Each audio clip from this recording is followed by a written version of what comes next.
All right, so I wanted to hop on here, guys. We got our second episode for our upcoming 8th Maine Ultimate Frisbee Classic. So, um, got a lot, well, not a lot to discuss today, but maybe start off with some news first.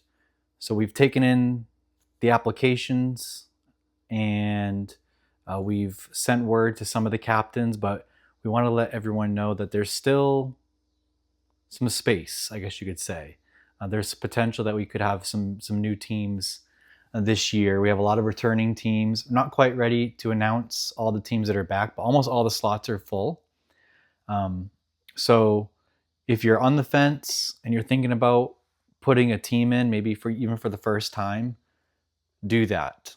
Get an application, or if you already have one, get it together and get it to us as soon as possible because we want to get our field of 16 finalized here pretty quick.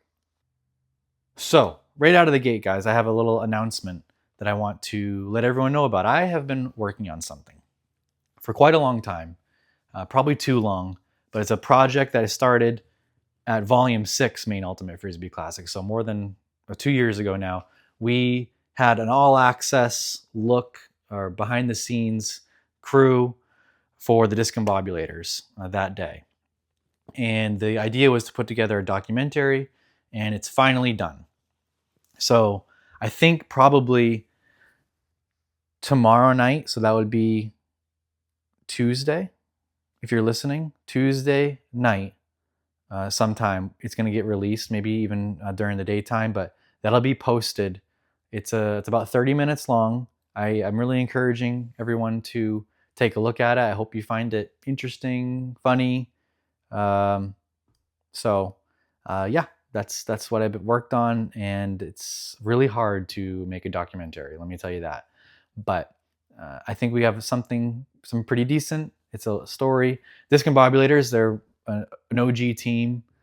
They have a lot of character, and I think that comes through in this story. And it is a bit of a story. They are always an interesting follow. So please watch it. We got mic'd up players, and it'll take you through their journey from that tournament. So little shout out, little plug, if you will. Watch that and talk about it. Let me know what you think. Leave a comment. That'd be great. Because let me tell you, like I said, very hard to do a documentary. That was quite a project, but I'm happy that it's done and it's out there for you guys to see, and I hope you enjoy it. I'm going to put actually a little teaser for the documentary in right here, so take a look. The Discombobulators came to the first tournament with one goal: to have fun. And we did. We even developed a slogan: we're not here to win, we're here to make friends. But something else happened. We played well. We even won the consolation bracket that day. But as the years went by, the losses started to add up.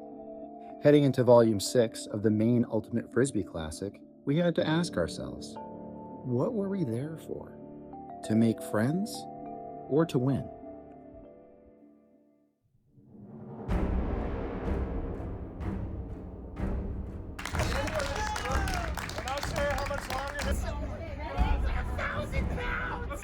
Sam almost got it!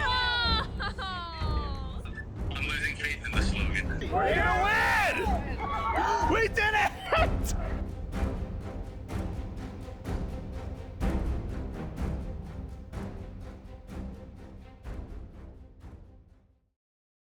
All right, and be sure to check that out. It's going to be on the YouTube page Tuesday.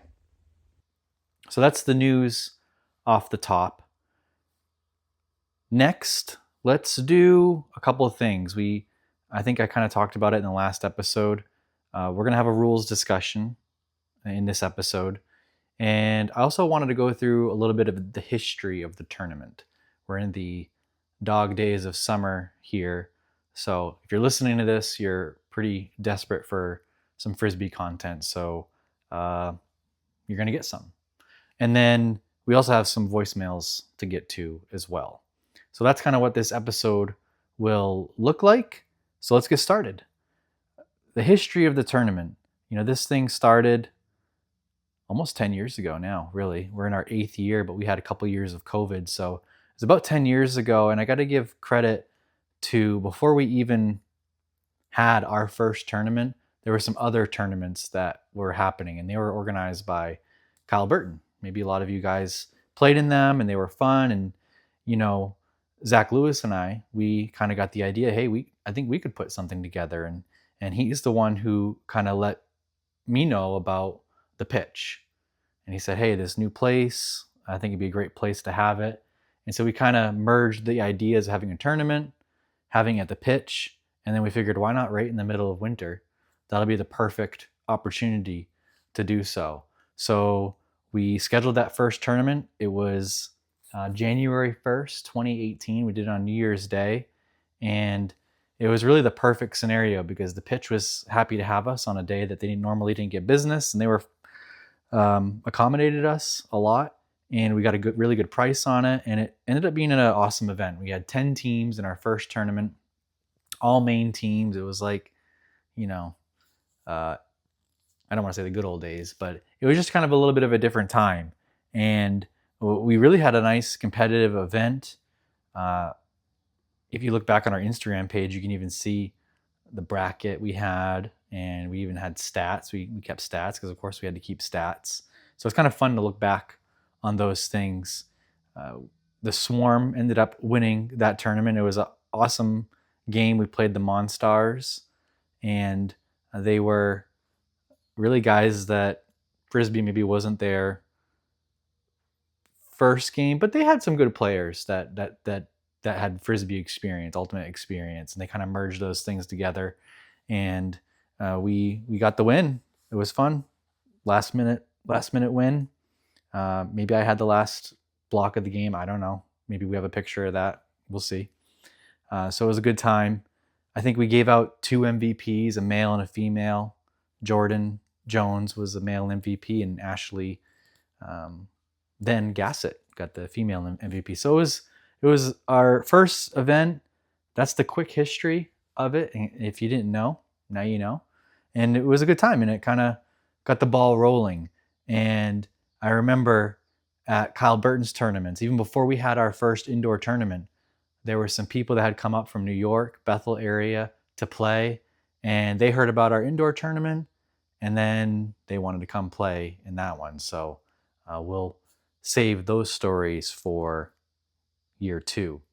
And along with this whole history thing, I thought I could do as we lead up to our 8th tournament. We actually have some old footage from these tournaments, especially years 2 and 3 that are, you won't see anything on the YouTube page now, but we're going to have some, what I'm going to call Maine Ultimate Frisbee Classics that we'll put together here, some remastered footage from those tournaments. So look for that later this year.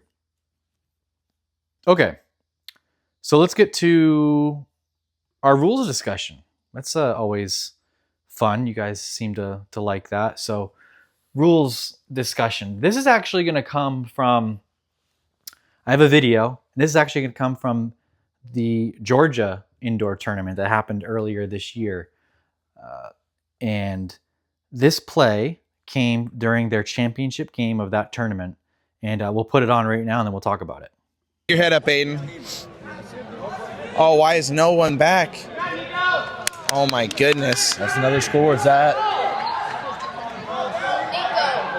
A foul was called. Jude called a foul. This is the second time a completion has been called back by a foul called on their own team in this game. I mean, that's a lot of respect to them for honoring their calls, but that's tragic. That's where, you know what? Yeah. Play good old, not so clean Frisbee. You know what I'm saying, Micah? Okay. So the thrower, Jude, he called a foul on the defender. The pass ended up being completed, and it was a score. But the understanding, for everyone there at least, was that because the foul was called, that it nullified the action after that. So is that how it should go? You know, the rules are somewhat complicated, but not that complicated. it'd be good for everyone to know because this could happen. This is pretty common. There's actually in USA Ultimate rules what they call the continuation foul. So it's covered. This situation is dealt with in the rules. It's Rule 17C in the USA Ultimate rules. And basically, we'll go down to point 3. It says for calls made by the offense. If the pass is complete, it says if the offense called the infraction before the thrower began the act of throwing, play stops and possession reverts to the thrower. But in this case, it seemed as if the throwing action started. It happened on the throw. So it says here in point 2, if the offense called the infraction after the thrower began the act of throwing, play continues unhalted. So there is no need to stop the play if the pass ends up being complete. It's almost basically nullified, right? You called a foul on the throw, they caught it, the play moves on. So that's the short story on that one. There's no need to, it's not about the exact timing. Now, if the foul happened clearly before the throw started, then that's different. But that's not what happened in this video. So a little rules summary for that little play right there. And I would just say, too, if you haven't had a chance to check out some of the Georgia Ultimate Frisbee channel videos, I give it a recommendation. They're got a good thing going on down there. That tournament they had early spring, late winter, seemed like it went really well. And hey, who knows? Maybe I know some people have gone down to play in it, and maybe yours truly someday will, get invited to go play in it. I'd love to be part of it someday. So there's some other tournaments too. Not just this one. I think they had a draft tournament. We had the tournament in Massachusetts. It's called the Tournament of the Masses. I've played in that before. All really awesome. I think the more events we have, the better. It gets people excited and more opportunities to play. Now, since we are in the middle of summer and maybe excitement for Ultimate is waned a little bit, right? We're very busy. Maybe I could just, let's get the ball rolling on some takes here. This is just my little 2 cents about other events. And I know these tournaments have, I think all of them have one girl on the field. And, for me personally, that's unfortunate. I would love to see at least 2. For up to me, we would have 3 on the field in Maine. And maybe that's coming someday. Because Ultimate, that's kind of what makes it a special game, is you can play a mixed group like that. And, that's, I think, why it's so great, because everyone feels like they can be a part of it. Because the truth is, with just one girl on the field, I've watched, the games are on YouTube. I've watched several, and sometimes there's not one single touch, you could say, that a female gets in the game. Maybe one. I've literally watched whole games, and it's like that. And this isn't I guess a criticism, it's just an encouragement to have 2. And I've talked to some of the organizers too, and it's like, well, we don't have enough. But if you don't put the minimum of 2, then captains are never going to ask that many females to be involved. So if you only ask for 1, they're only going to go for 1. So I encourage push the limit, get more involvement from your females, and I really think you'll see the events get better. We need that mix to kind of lower maybe the heightened physical nature of the competition and bring something more that has a good feel. So that's just my little 2 cents. We're here in the middle of summer. Maybe there's strong disagreement, but I think the females, the girls that play, would probably agree that it'd be good to get more involvement. Okay, next subject.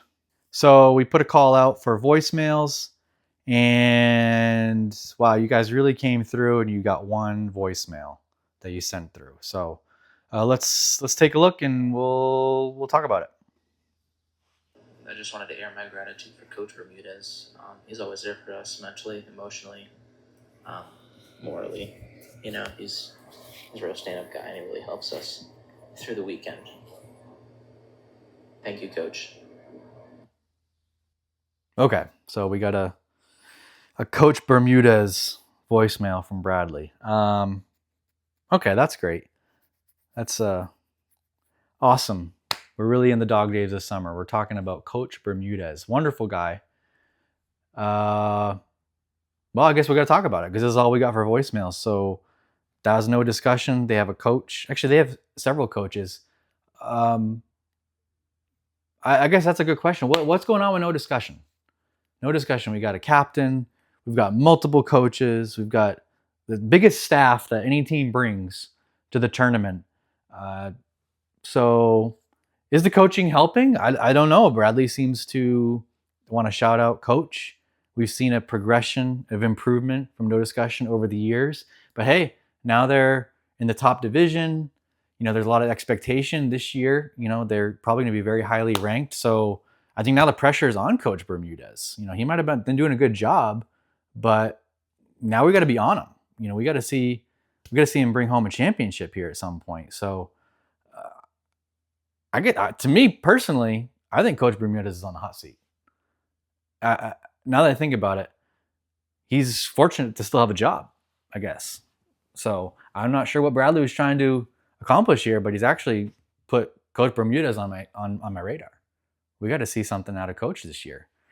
So is he the head coach? Is he assistant coach? I really don't know.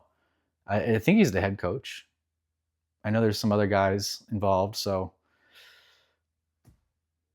it'll be interesting to see this year about what no discussion does. I'd love to know the hierarchy on this team. You know, is the captain got more weight than the coaches? What about former captain like Ben Hurley is a former captain? I know he's got some pull too. You can only there's only so many captains on a ship you can have.